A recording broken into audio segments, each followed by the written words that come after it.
teades, kui raske on leida tööjõudu tänapäeval, siis oleks hea, kui need noored lapsed aegsasti näeksid ka kaupluse töö sisemist poolt, sest väliselt on kõik ilus klants, aga sees on ikkagi väga palju kõrvaltöid, mis otseselt nagu müügitööd ei puuduta. Projekt iseenesest on väga hea.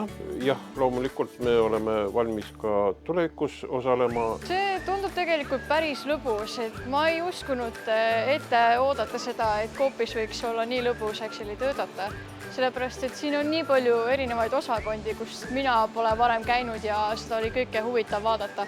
Ja ma soovitan kindlasti teistel proovida, sest et äkki nad leiavad midagi uut ja põnevat siit. Ma iseenesest tahan minna Sisekaitseakadeemiasse, et kuigi mul on suur huvi kokanduse vastu, siis sealt ma sain ka päris huvitavat teada.